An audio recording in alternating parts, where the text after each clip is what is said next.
Kyle Shanahan, where does he rank among 49ers head coaches? What are some of his strengths? What are some of his weaknesses? We're going to talk about all of that and a lot more next on the Jack Hammer Show.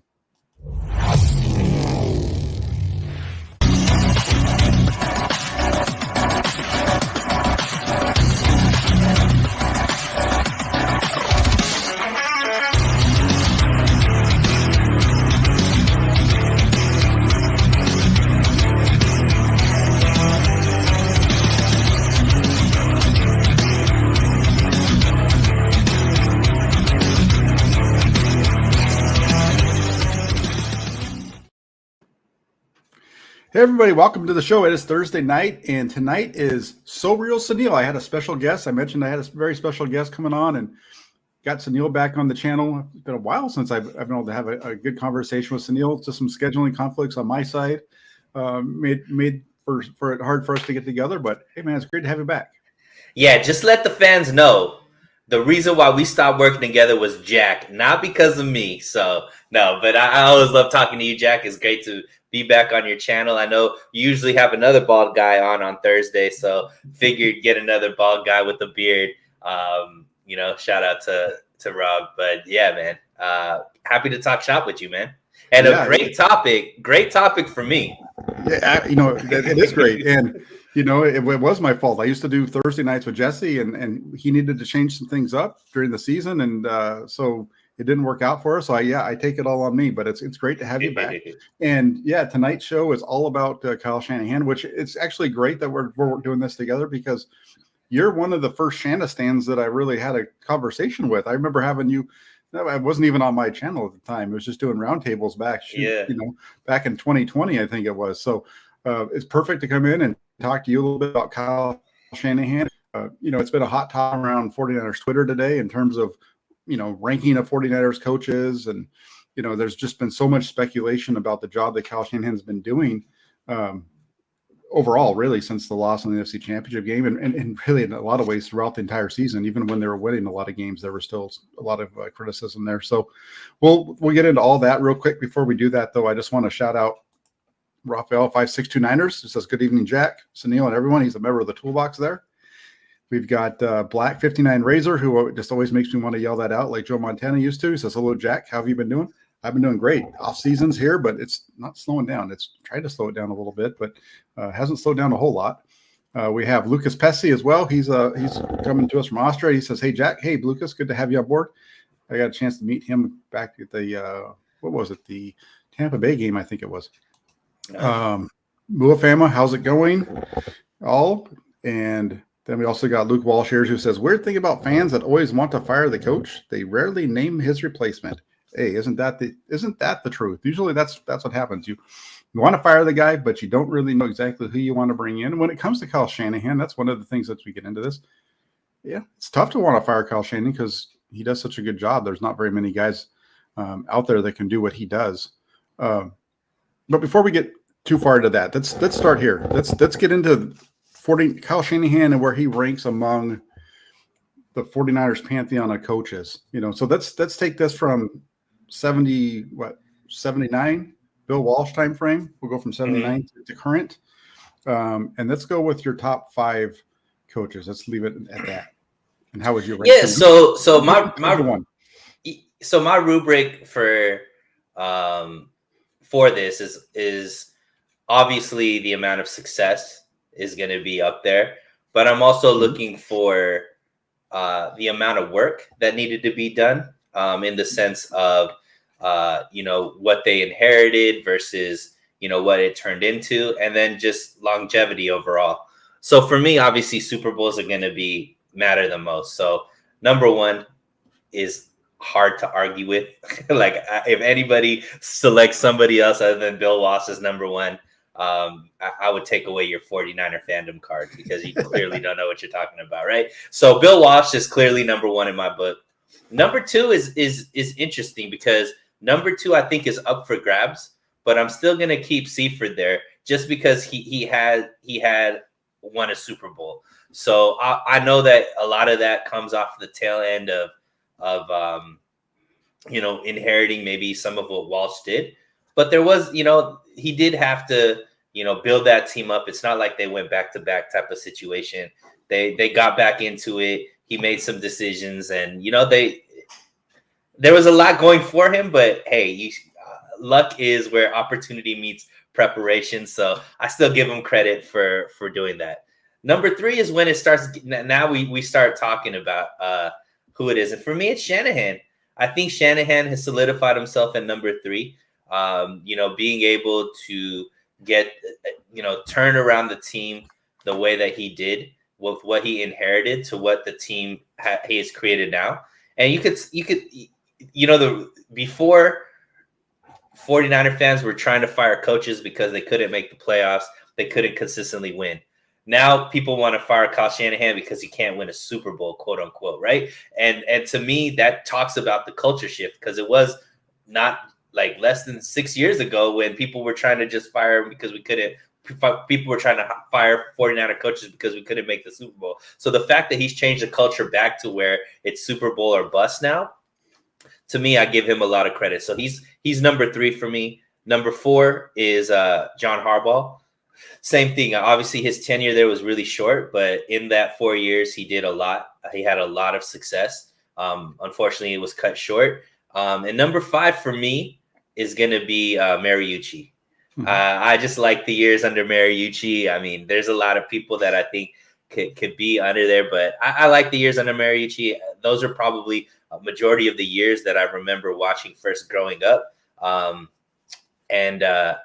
team was fairly competitive. Obviously didn't get to any Super Bowls or win any Super Bowls, but still, to me, that was a coach that the team at least was constantly competitive underneath. So that's my top 5: Walsh, Seifert, Shanny, Harbaugh, and then Mariucci. Okay. No, it's hard to argue with that. I think that a lot of people would have them in that order or somewhere close to that. So I've got the same 5, but I have them in a completely different order. For me, it starts with I'm going to go from 5 to 1. So I'm going to go backwards. I'm going to work with at number 5. I have Steve Mariucci at 5.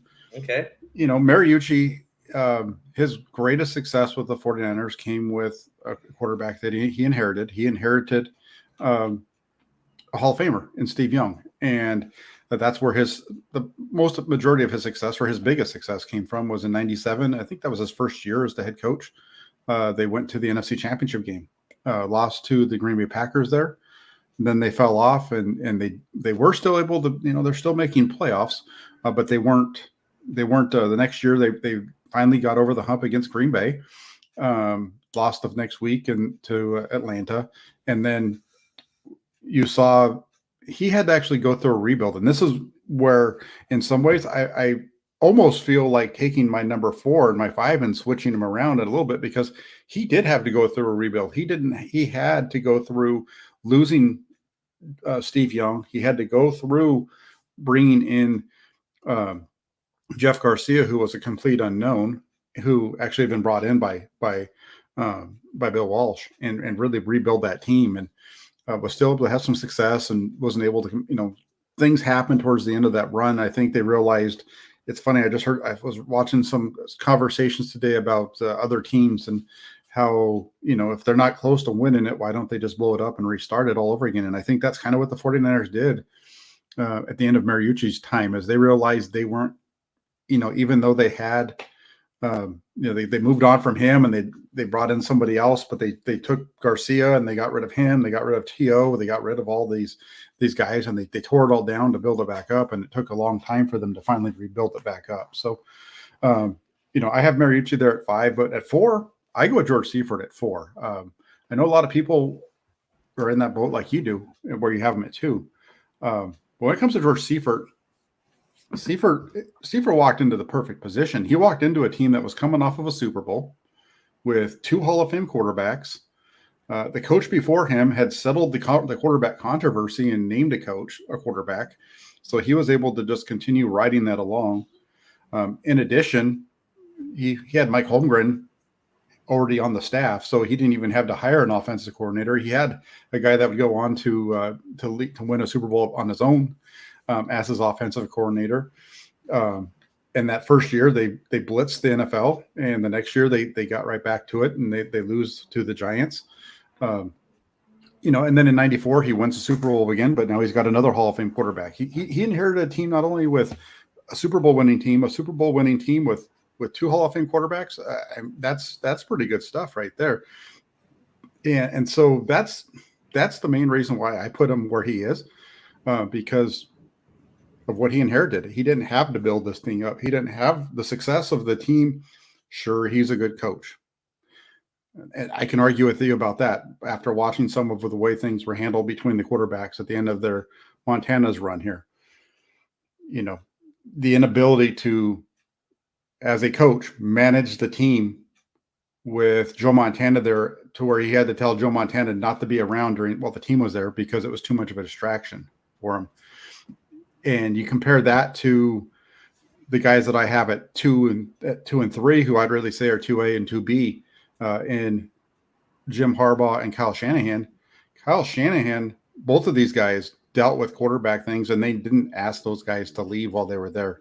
I don't think any of that happened with Alex Smith, and I know for a fact with Jimmy Garoppolo, that's been, one of the things that's happened is he's been around the building all along with their change. So that's why I have Seifert at 4, and then I have Harbaugh and Shanahan at the same spot, really, right? That you take their best 4 seasons. Shanahan's, if I had to pick one over the other, I would say Shanahan above Harbaugh, for the fact that, again, what did he have to do to get there? The team that Harbaugh inherited was more talented than the team that Shanahan inherited. So I guess I'm talking myself into putting Jim Harbaugh at number 3 because of what he inherited, even though the records hadn't been there. I think it was a pretty solid roster. Kyle Shanahan did the opposite. He had to build it up. It was awful when he got here. By year 3, he's in the Super Bowl. And so Shanahan is at 2, and then at number 1 is Bill Walsh. Walsh went through that kind of a very similar process to what Shanahan went through. Bad roster, ramped it up.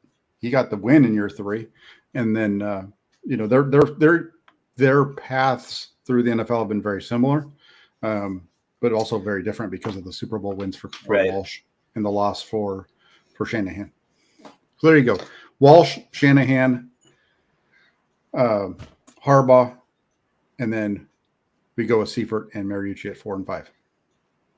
Yeah, I mean, I think your list is fine as well. Obviously, when Shanahan wins a Super Bowl, then he's locked in at that number 2 spot, unless he goes and Trey Lance turns into a Hall of Fame type quarterback, and he's able to roll off 3 or 4. Then we might be discussing actual competition for Walsh, right? But yeah, I agree. I think like Seifert is hanging by that Super Bowl for me at number 2. But he wins a Super Bowl. I think Shanahan wins a Super Bowl. He's definitely jumps him easily in my books.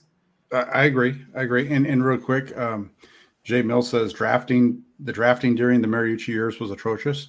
No, and you're right. The drafting there was some really tough years of drafting after the beginning. They had a pretty talented roster when he first started. They kind of fell off a little bit, and they kind of ramped back up, but then it fell back off towards the end of that run. They had some really good offensive players. Their defense was struggled a little bit, but it wasn't the best during those Mariucci years, that's for sure. But you kind of talked about the quarterback position, and that's one of the things I think if we were to look at Kyle Shanahan and then we just focus on Kyle Shanahan now, let's go ahead and give an assessment of Kyle Shanahan overall and just talk about his strengths and his weaknesses. I think for Kyle Shanahan, getting the quarterback position right, if he never wins a Super Bowl, that's going to be the one thing that we're going to be able to point to as his downfall was missing at the quarterback spot. Yeah, I mean, look, to me, there's 2 fair criticisms of Kyle Shanahan, and you mentioned it, but I'll say it for everybody else.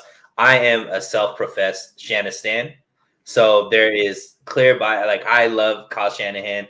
He is my coach, but I feel like I have fairly logical explanations for why. It's not just because he's good looking or because he looks good in a 49er cap. It's based off of things. But when it comes to fair criticisms, there's two fair criticisms in my book of Kyle Shanahan. The one is what you're mentioning. That is his inability to solve this quarterback room, right? I think that it's taken far too long. And unfortunately, due to, I think some are circumstantial and some are just maybe decisions that he's made, you know, it's still not solved. Like, at least we're not 100% sure yet, right? We're in year 7 and there's still a question mark at who is your franchise quarterback, right? I think it's in a better situation now because it's between like two guys that we think can be that in Brock Purdy and Trey Lance, which is a better situation before where we were like, we don't even know. We don't even have them on the roster. Hopefully we have them on the roster now, which is a big step forward. But for everybody that says, look, he still hasn't proven the ability to identify the right quarterback for his system and, identify a top 10 quarterback, top 7, top 5 quarterback, that's fair. And, the comp I always make, Jack, for Shanahan is Andy Reid. But one of the things that he's far different as Andy Reid is a genius when it comes to identifying high-level quarterbacks. He's done it his whole career, whether it be with the Eagles and obviously with Kansas City. He's much better at that than Kyle Shanahan, and I think that's why, Andy Reid has had more success than Shanahan. That's one. The second thing, Jack, is in-game aggressiveness. I think in-game, Shanahan tends to be too conservative, especially with the talent that he has. And I think that's led to him not necessarily getting over the hump in certain situations. I think he tends to be more on the conservative side, especially at the end of halves. You would like him to maybe go for it or be a little more aggressive, and maybe a field goal instead of no points or a touchdown instead of a field goal could be the difference between getting him over the hump. But yeah, those are the two things that I think are fair criticisms. But unfortunately for the 49er fan base, they've created a laundry list of criticisms of Kyle Shanahan. But those are the only two that I really buy into, as far as I think those are fair criticisms. His inability to solve the quarterback position and then his in-game conservatism, I think, are two things that I agree with. Those are things he could fix. It's funny you bring up the conservatism, how conservative he is. There was I think it's Football Outsiders, I'm not sure, but one of the analytics websites puts out a thing every year about the aggressiveness level of the coaches, and he was 21, I think it was, maybe 19, like right in that ballpark. I don't know, wherever Kyle Shanahan ended up on that list, he was actually ahead of Andy Reid. Andy Reid was actually lower than Kyle Shanahan on that aggressiveness. Wow, that's interesting. So, maybe not in the playoffs though. Well, I think the difference is just that, he has a quarterback. he has to fix. He has the other portion of that solved, right? I was looking at the names that were on the list, and it wasn't split evenly. It was a little more weighted. There was a few more in the upper, half of the list and the bottom half. It seems like the older guys, for the most part, were in the bottom half. The younger guys were on the top half in terms of the aggressiveness. I've heard a lot of people complain about his end of half stuff, and quite frankly, for that one, that doesn't bother me. The way he manages that portion of the game, I understand where it's coming from. Generally he's doing that when he's going to get the ball to start the second half, and he's trying to make sure that his team gets the ball last and then his team gets the ball first. And there's a couple of high profile situations that have occurred because it's been in the postseason. But I don't think overall that it's this not something that I look at and say that's really a problem with him. I think in a lot of ways, the way he manages, he's won me over with some of that stuff in terms of game management, where I've struggled with him in the past was more of play calling, like managing the game from a play calling standpoint. At the end of, like in the Super Bowl, for example, the amount of passing they were doing that there when the run game was working at that point. I would like to have seen them maybe stick to the run a little bit more there at the end of Super Bowl against the Chiefs. I I didn't.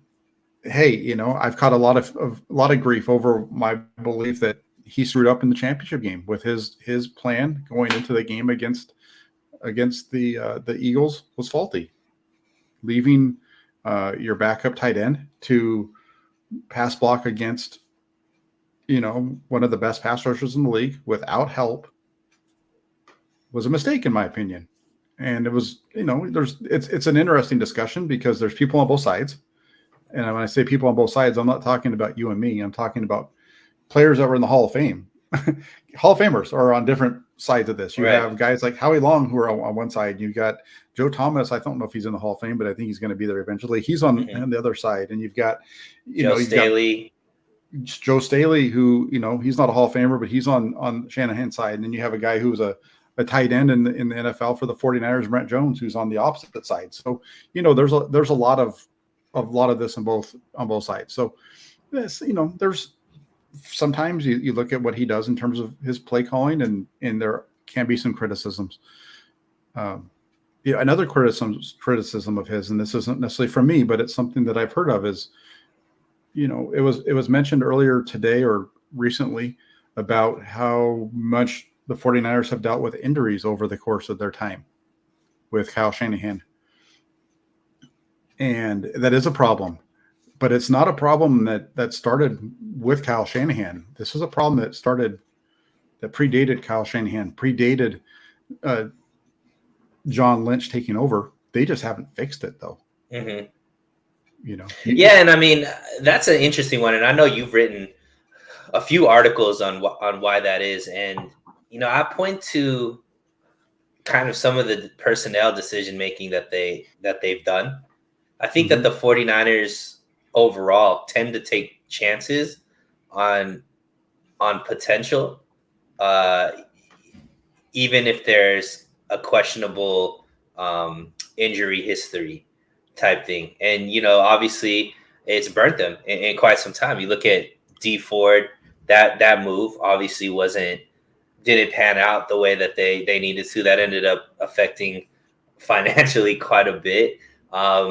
A guy like Javon Kinlaw is another one that right now has clearly led to injury after injury after injury. A guy like, you know, Jason Verrett, you know, they take these chances on players that tend to have consistent injury risks. And I think that leads to obviously the number came out like 1,400 games over Kyle Shanahan's tenure, where that's how many games of injury, like lost to injury. So I think that's a role. I think they've gotten better at that, you know, as far as the types of people that they're drafting, but it is going to take time before those numbers go down. And clearly, you know, the quarterback position tends to be one that gets injured quite often under Shanahan. So that obviously is the most important position. So you have to give him some blame there. But yeah, I mean, it's interesting because it is. And I think part of it has to do with personnel and part of it has to do with the game plan. You know, the type of offense that the 49ers run is very physical. Type of defense that they run is very physical. And if you're playing an extremely physical game, you are going to get injured more than if you're playing more of a finesse style game. And there's a lot of underneath passes. These receivers are constantly blocking, a lot of run first type stuff. So people are getting hit consistently. And that's going to lead to more injuries throughout. And, you know, you look at, you know, that list that has been floating around as far as the most ACL tears and things like that. And you look at the teams that are near the top, those are all majority run first teams that don't throw the ball deep very often. And I think that's kind of, you know, if you're offense that could get big plays through throwing the ball deep, you're probably not as injury prone as teams that get a bulk of their big plays from running game or yak, which is what the 49ers have built their offense around. So I could see that possibly playing a role in all the injuries as well. Yeah. And you know, the guys over here in the comment section are putting up different names, D4, Jason Verrett. Javon Kinlaw, those all got, deep Black 59 Razors saying how, they all had known injury histories, and they did, especially Verrett and D Ford. You knew that what you're getting into there. And Verrett's one of those guys who's really added up to the number of injuries. Jimmy Garoppolo is a guy who's really been a big piece of those injuries. Of course, you've got Hurd. Sharp points out, Hurd, who never even got on the field. McKinnon is another guy. Yeah, Jerick McKinnon, is a guy who definitely, because he was almost 2 years of off and on the injury list. Mostert was another one that was all, dealt with a lot of injuries. We have Mitchell, who's injured now. So there's definitely those pieces. I look at this and it goes, I don't know exactly when it started, but I can say this. The injury history for the 49ers started after they moved off of Scott McCloughan. Remember, Scott McCloughan was the general manager, the main guy with the 49ers prior to Kyle Shanahan taking over, or excuse me, not Kyle Shanahan, but to Jim Harbaugh taking over when Trent Baalke. So McCloughan was the guy that was in charge. He left, and then the draft, he left, and then I think he left right around 2010 it was, or 2011, one of those 2 years. And his last year with the 49ers, he had set the draft board, left right before the draft, really set the draft up for Baalke. So you look at it, and really it starts with Baalke. They from 10, 11, and 12, the 49ers were ranked 4th, 8th, and 1st in terms of number of games lost. And that means they had the fewest. In 2012, they had the fewest games lost of any team in the NFL. And it was starting in 2013 as the Baalke regime rolls along. What did Trent Baalke do? Trent Baalke did what you're talking about. He took a lot of injury risks. He went out and that was one of the running joke is, which ACL guy are they going to draft this year? Right. And so it plays right into what you're saying. And it's really the guys that you're taking some risks, taking some shots on some guys who are dealing with injuries. So you bring him in to see if you can get anything out of them. And so I think that adds a big aspect to this. And because after Baalke left, that's when this current regime took over, and they haven't really done anything to change it themselves, because as those guys pointed out over in the comment section, they've taken some of these guys as well who have injury concerns, and you pointed it out too. So until they start to make a change there, it's not going to change. That's why when I see Taylor Lewan's name pop up as, we need to get him, or Tyron Smith from the Dallas Cowboys, we need to go get him. He's a real right tackle. Are we gonna, it's like our fan base just forgets, let's just forget about all the stuff we've talked about as far as criticizing them for taking oft injured players just because they're a big name and or have upside kind of thing. Well, and that's it. It's, that's what happens during this time of the year. These guys, these guys get released. You recognize their name, and you recognize them for something that they did at some point, probably not even last year, probably years in the past, but you recognize those names. These are studs. And then you look at it and, Lewan's played 33 games in the last 3 years. Smith has played 30 in the last 3 years. At some point you got to kind of ask yourself, what are we doing? Are we trying to build a team that's going to be consistent, or are we just wanting to go after guys because we recognize who they are? Right. And I mean, for the most part, it hasn't really worked out too much for the 49ers to take those risks and the player actually pan out and stay healthy. I think, the first one you could say, and knock on wood, hopefully it lasts, is CMC, right? CMC is a player that had some injury issues, obviously over at with Carolina. Some people were like, why would you trade so much for him? He's going to be injured and all this kind of stuff. He was able to stay healthy and play all those games. Obviously, it dramatically changed the way that the offense looked once he was in there. So, that's the one. I don't think there's going to be very many other, if it takes, that's the one out of maybe 20 chances that they've taken. It's probably going to be another 20 before they find another one. So I think we should just lay off, and, especially when it comes to right tackle, I'd much rather draft and develop than go after these guys that teams are letting go. The thing when it comes to offensive linemen, Jack, and I know we're getting off topic, we'll get back on it, but That's A okay. team doesn't let go of an offensive tackle very lightly. Like if they're good and they could play, they stay on the team forever, right? So the fact that these are really good players that the team is just like getting rid of means something. They don't usually come available. If they are available, there's usually something wrong with them, and that.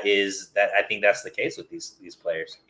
Well, especially in this circumstance, right, where you have two guys that are really good, but they're getting released, right? Mm-hmm. It's one thing if they just let them become free agents, but it's another thing when they cut them, because the guys that they're cutting, like Luan, if they really liked him, they could restructure his deal. They could have saved a ton of money by just restructuring him. Same thing with Smith. If they really, if they believed if they believed in them as the guys that they could trust and believe in for years beyond 2023, they would make sacrifices Yeah. and do that. And that's kind of, I think that's more where I'm coming from on that one, because in my estimation, the 49ers should keep Mike McGlinchey. Now, they let him become a free, they're letting him go test free agency. So maybe they're not sold on it. So maybe that's why they're going in a different direction. But I don't know, having watched them, unless Colton McKivitz made a big jump that we're not aware of because we don't get to see him during the regular season all that much. I think it's a risk that they're taking here with letting McGlinchey go. We'll see. Definitely. And I do think they have a guy or two that they're eyeing in the draft. And I do think that they end up packaging some of their third round picks and moving up into that second to get their tackle of the future. But yeah, let's be honest. We're talking about the 49ers being a very injury prone team, being actually the number one most injured team under Shanahan. Mm-hmm. Nobody's coming to the 49ers and getting healthy.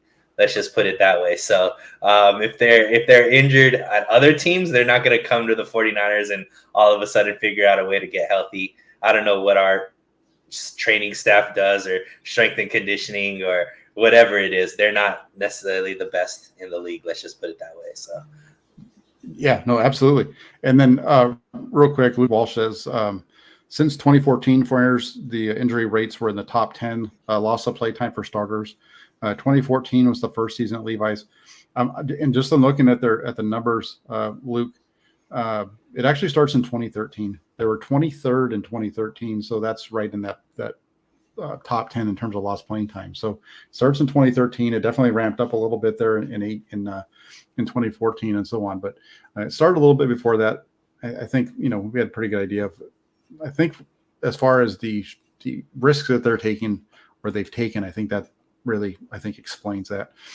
We talked about the quarterback position a little bit. You mentioned if this doesn't work out, it's going to be about the quarterback position. So let's get into it. Trey Lance, Brock Purdy, Jimmy Garoppolo, everything that's been going on since 2017. We can't do it. We'll definitely get to quarterback, Jack, but we can't do that to my guy. We just talked about negatives of Kyle Shanahan. Now we got to talk about all the positives of my guy. We can't do that to my boy. Well, I wanted to hit on that one because the reason I want to hit on is I remember we had a long conversation about this a couple of years ago, really, about the whole process in 2017 and how they got from holding off and how this whole thing worked out, right? Because in 2017 they didn't take a quarterback, and everybody's upset with them not going out and getting Patrick Mahomes at wherever it was that they drafted that year. I think it was 2 or 3. Just what are your thoughts on what they've done at the quarterback position? Kind of walk me through that. So yeah, I mean, look, Kyle Shanahan's genius is a gift and a curse, and what I mean by that is, no quarterback will ever play better under another coach than they will for Kyle Shanahan, because Kyle Shanahan will make every quarterback look better than what they actually are. And we're going to finally see it firsthand, because Jimmy Garoppolo is going to go to another team. And my money would be on he never reaches the type of success that he's had under Kyle Shanahan. And we've seen it. Matt Ryan's never looked the same since he was with Kyle Shanahan. Schaub never looked the same since he was with Kyle Shanahan. Kyle Shanahan made Nick Mullins an undrafted quarterback to somebody who constantly is on a roster in the NFL. Same thing with CJ Beathard, third round guy that constantly has a job. So it's like Kyle Shanahan can make whatever your skill set, if it's a competent skill set, he will make you look like a top 15 quarterback. The problem with that is it's hard, it's hard to get off a quarterback that you're winning with. Especially, but it's hard to take it to the next level without a quarterback that has top 7 talent. Let's just put it that way. And that's what I think the issue with Kyle Shanahan is. He's not necessarily the best at identifying the top elite quarterback traits because he knows he could get the best out of any quarterback. And that's, I think, a decision that needs to be taken out of his hands maybe, and just just give him the talent, right? And I think, a guy like Trey Lance clearly has it on paper, right? And so it's up to Kyle Shanahan now to bring that out of him, and I think he will. In fact, I'm very confident that he will. My fear is he going to get enough time? Because Trey Lance, the reason why we haven't seen a lot out of Trey Lance is because Trey Lance hasn't stayed healthy, and obviously it was just last season, but he had the season-ending injury. So I think that if Kyle Shanahan gets a full season with Trey, we're going to be saying the same things about Trey. I think this offense will take off, and I think that he can be the solution because he does have the attributes of a superior quarterback in the league. And I think if Kyle Shanahan works with that, he's going to get the best out of that quarterback. So when it comes to Kyle Shanahan and quarterbacks, I think he just makes everybody look really, really good, and he could win with any kind of competent quarterback in a big way. But if we're trying to get over the hump to to win a Super Bowl and Super Bowls, that's where he needs like a supreme talent. And we've seen it. Like, that's one of the things that I've been trying to kind of pound the pavement or ring the bell for is the systems that the 49ers have allow for not the best talent to still succeed, right? So we saw it in the running back position. You could bring in a Mostert that was a journeyman in the NFL, and then Kyle Shanahan made him into now a starting caliber running back for multiple teams. You saw it with Matt Breida. You saw it with Coleman. You saw it with Elijah Mitchell, right? These are guys that are late round draft picks or middle of the undrafted, things like that are, performing at a very high level. People are picking them in their fantasy drafts and all that kind of stuff. Then you bring in a guy like CMC that has that first round elite running back talent, and you see how all of a sudden it just jumps off the page what the offense can do. I think we have that same system in quarterback. We have that same system along the defensive line. We need to get that premium talent. Give Kyle Shanahan that premium talent, and I think the team just elevates itself to another level. And that's what I'm really looking for this offseason. Yeah, it's going to be interesting to see how this all works out. Harold Murillo, I can't agree with. He says right here, he says Purdy is the standard, Suneil, and I think right now so far in the time that Kyle Shanahan's been here, what we saw of Brock Purdy in that short period is the best performance that we've seen of any quarterback since he got here. Better than Jimmy Garoppolo in 2017 when they went 5-0.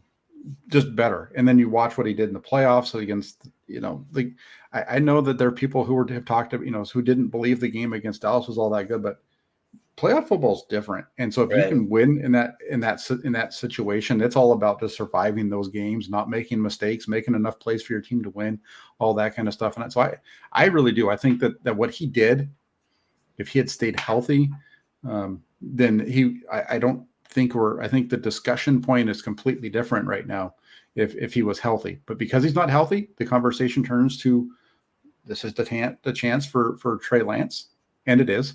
Harold Murillo also says that if Trey doesn't perform, then he's a bust. Well, I mean, that's just facts, right? I mean, I'm not ready to call him a bust at this point.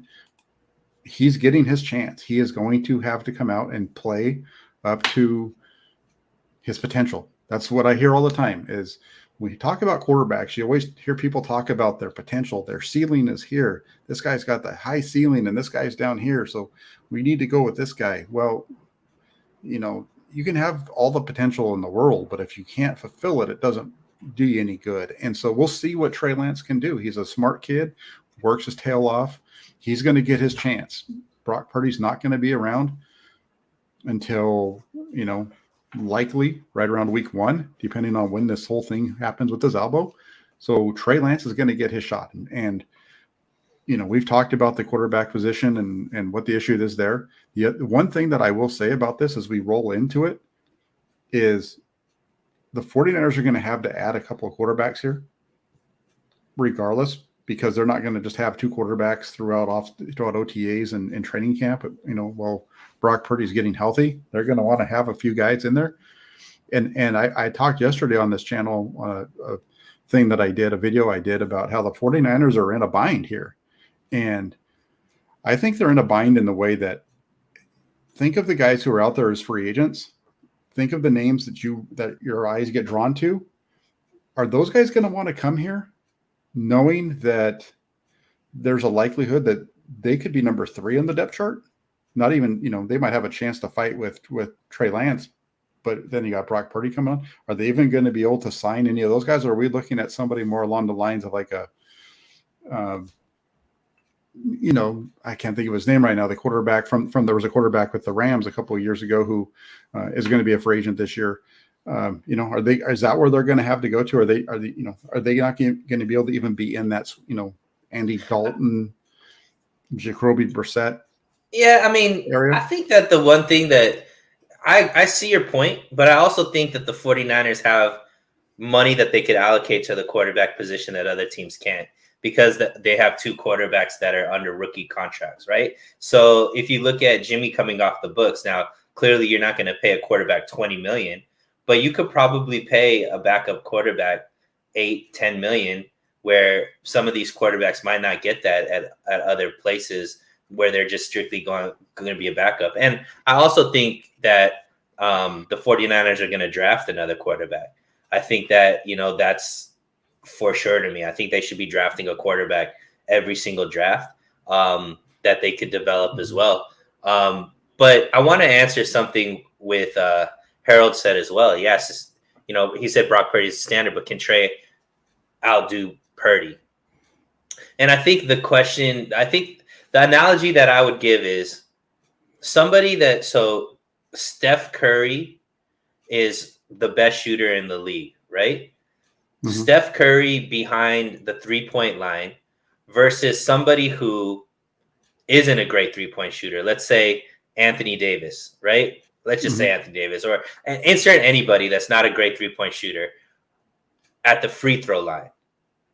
And if you just go off of percentages, even though Steph Curry is a way better shooter, because it's a harder shot, whomever, even if they're not as good of a shooter, but they're shooting free throws over 3-pointers, their percentage is going to be better. And if you're just going off of percentages, you're going to be like, that guy is a better shooter than the other person. And I think that's what I kind of focus on when it comes to Trey Lance to Brock Purdy. We've seen Trey Lance in very limited 3-1 series games, right? Where he started. He only played with Kittle once, never played with CMC, never had the full attributes of talent that Purdy had.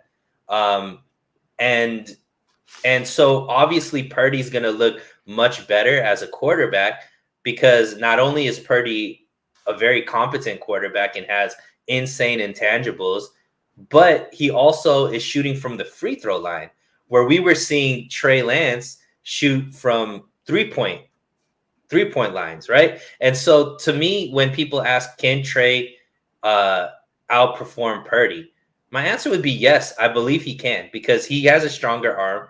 He's faster, he's bigger, he's stronger. Give him the opportunity to get all of the attributes or all of the benefits, the same type of weapons that Purdy has, with the same type of game plan that Kyle Shanahan was giving Purdy. And I have no doubt in my mind that Trey Lance could perform at the same level, if not significantly better.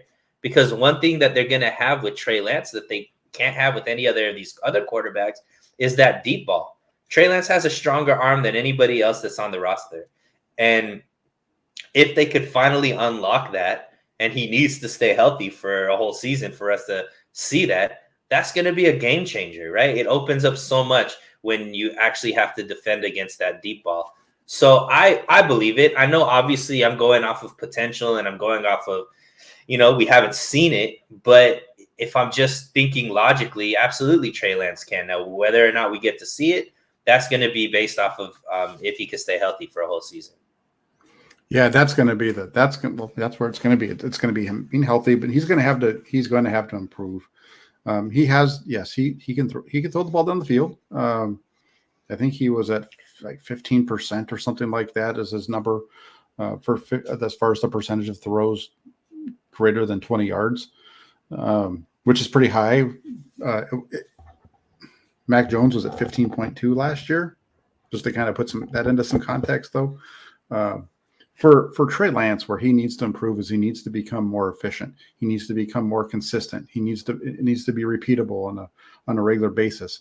It's one thing to hit, I saw a stat. I kept getting told about a stat. Look at his throws beyond 30 yards. That's cool. He's completed 67% of his passes beyond 30 yards. That's awesome. But that's three. That's 3% of his total game is throws beyond 30 yards, because he's thrown the ball over 100 times and he's thrown 3 passes over 30 yards. So he can throw it deep, but he needs to hit the stuff from 20 yards in that 20 yard and in range, like that 20 yard range, right? 25 yard range, whatever. And one of the biggest areas where he struggled is that 0 to 10 yards, which I think people, you might look at it as, hey, and the reason I think he struggles there is I think he struggles with getting the ball out of his hand quick enough. Yeah, I talked about it a little bit with Jesse the other day. And so we'll see how he progresses, because that's what he's going to have to do in order to take advantage of the guys that you're talking about, the George Kittles and the Christian McCaffrey's, as he's going to have to be able to get the ball out of his hand quickly. Maybe he will, because maybe some of it's going to be a little bit more screen related and things like that with McCaffrey. So we'll see, right? We're going to see. That's one of the fun parts about it is I'm excited to see this play out. Whether it plays out in his favor or it doesn't, I don't care. It's going to be fun to watch. I know how I felt when I watched him last year, especially like going into Chicago. It was like, this is fun because it's all new, and we're going to see if he can do what he's supposed to do. Like, it's this guy who everybody's built him up to be. We'll find out. And that's what we're going to do. He's going to get the run. There's nobody there that can compete with him right now. I don't think they're going to bring anybody in that's necessarily going to compete with him until Purdy's healthy again. And I think there's some good guys that are out there that they can bring in to back him up, though. Just a matter of if they can bring him in there. In terms of the positives, we talked so much about all these different things, and we kind of veered off a little bit. We weren't ripping on Shanahan so much as just talking about the quarterback position as a whole. But what are some of the positives when you look at Kyle Shanahan? What are some of the things that you would say are the things that he does well? What are some of the positives about Kyle Shanahan?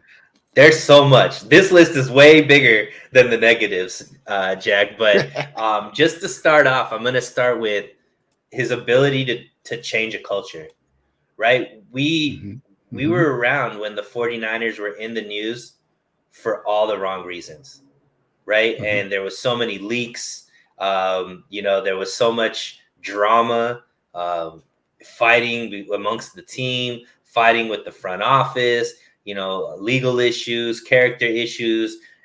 It wasn't fun, right? And now you go where the 49ers are right now, and everybody's tight. They're vacationing together. It's a destination where even people that have left are like, man, Emmanuel Sanders just did an interview where he was just like, I wish I spent more time with the 49ers. I wish I never left. One of his regrets was not staying with them. You look at Richard Sherman, who his career was built at a rival of the 49ers, and he's one of the biggest biggest cheerleaders for the 49ers and Kyle Shanahan. And even guys like, Jimmy Ward, who's a player that probably won't be a 49er next season, but he still has glowing things to say about Shanahan and the culture here and all that kind of stuff. Trent Williams come from a different team, talking great about what it's like to be here. And just overall, that culture that he's been able to build is a huge, huge positive. Like, the 49ers are a destination now that people want to come and play with. And, obviously with California, the taxes, all that kind of stuff, that's a hard place. The property property value and how much expensive San Francisco is, it's usually not necessarily a draw, but the 49ers are a draw because of Kyle Shanahan, because of the culture that's here. People are willing to come here and want to come here. So I think that's a big positive. Another thing for me, Jack, is his ability to develop players. You look at just how many draft picks are playing meaningful time and meaningful roles for the 49ers. It's insane, right? You got a guy like Talanoa Hufanga, who in his second year is an all-pro level player. You look at just overall, whether it be Elijah Mitchell, whether it be Aaron Banks, Sam Burford, Diamado Lenore, Samuel Womack. These are all guys that have been drafted in the last 2 years that are impact pieces for the 49ers, which is not normal, right? Those are only there for really, really good coaching staffs and really, really good organizations. And then you go back to the coaching staff. This guy doesn't miss. Any coach that he brings in has been not just good, Jack, has been phenomenal. And you're talking about guys that are like, people were scratching their heads like, what? A guy like Brian Griese, who came from the booth, right? People are like, what? This is going to be your quarterbacks coach?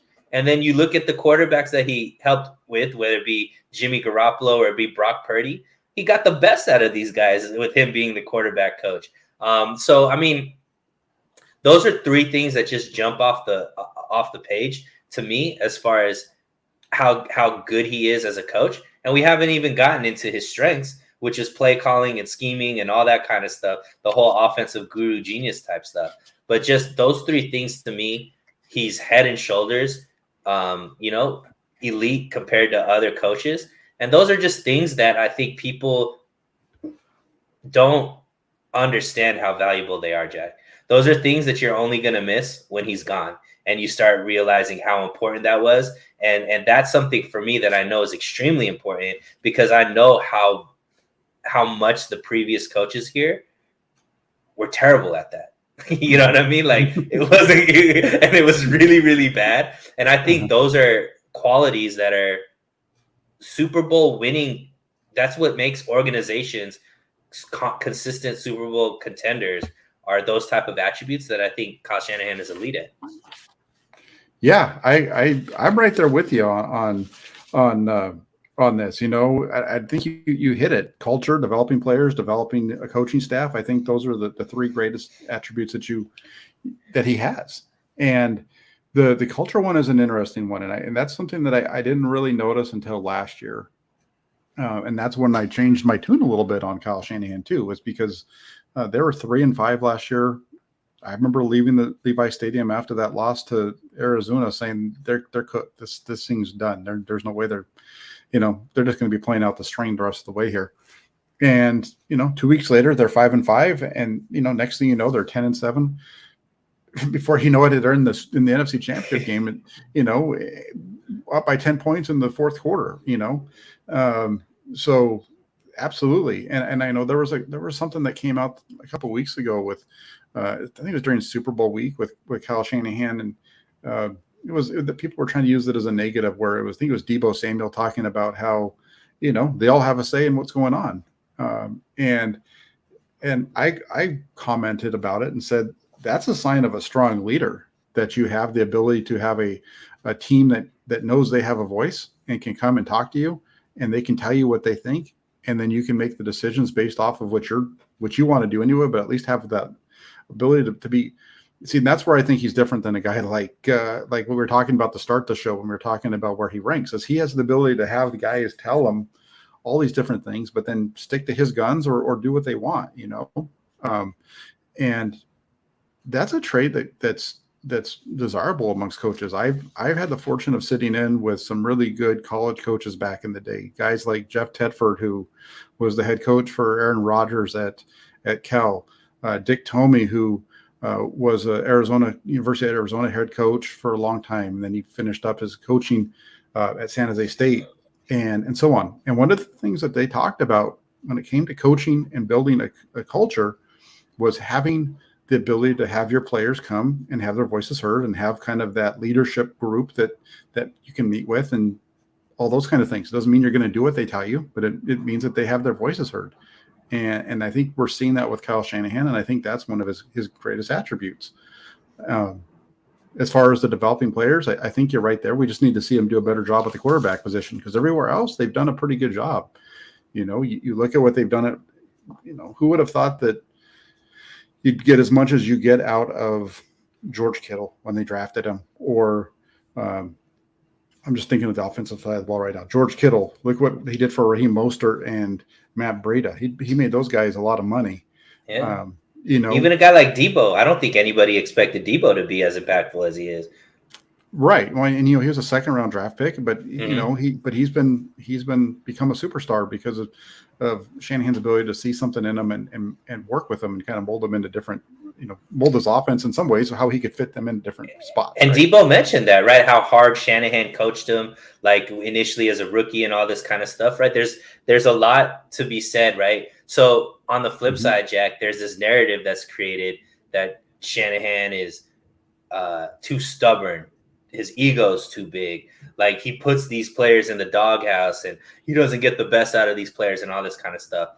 But I think he has a vision and he has an understanding of what it takes to be successful in his offense and what it takes to get the best out of players. And you look at, there are examples of guys like Dante Pettis that didn't necessarily respond to it once they were in the doghouse. Trey Sermon.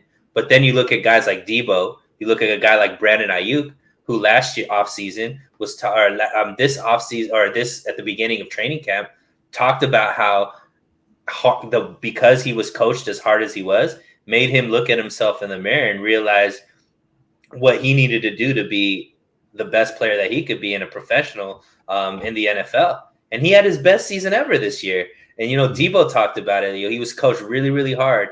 And it turned him into the type of player that he is right now. So, yeah, I think when it comes to great leaders, Jack, their type of leadership isn't for everybody. It's going to be for a certain type of person that wants to get the best out of themselves.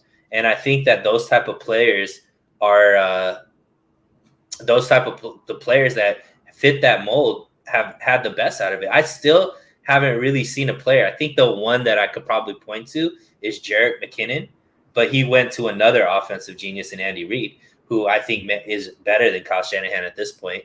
But other than that, there's not a player that's left the 49ers and had more success than they had under Kyle Shanahan.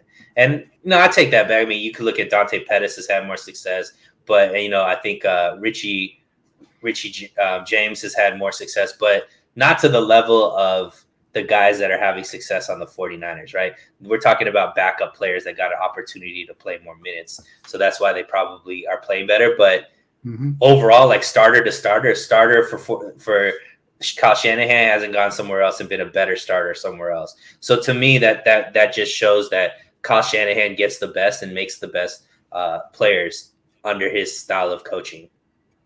I agree. And, Ian Sharp says McKinnon was injured for most of the time. The Friars, hey, that goes right back to what we talked about earlier with the injuries, right?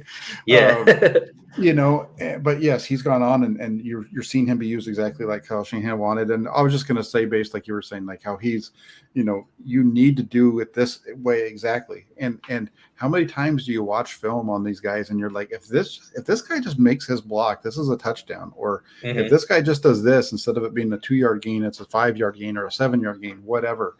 There's a lot of that. Jimmy just threw it to the right, wide open guy down the field.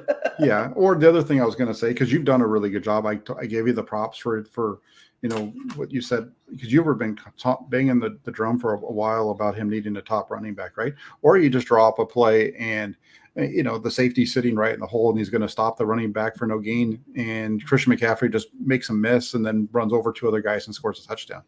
It goes both ways, right? Sometimes the guy just makes a play, but he also doesn't get there if everybody else hadn't been blocking their scheme up. There was one guy that wasn't going to be blocked, and that's the safety, and it was on McCaffrey to make him miss, and poor guy barely even touched him, and then he ran over somebody else and then went for a touchdown. So, it's an interesting thing. I think that Kyle Shanahan, he's not perfect by any stretch of the imagination, but he's good. I think you look at, he's got 2 more years, I believe, on his contract. I think he's going to get to the end of his contract, or he's going to at least get through the next couple of years. If they struggle this year, or they fail to get to the Super Bowl or again or whatever, I think things start to get a little bit different around here in terms of the way that he's looked at from management. But I think he has 2 more years before he's gone. So we'll see how it works out. I'm not in, I've been, like I said, I was negative on some of the stuff with the NFC Championship game, what have you. But if you follow me on this channel, you follow what I write. For the most part, I've been very positive with him. And so I've won you over.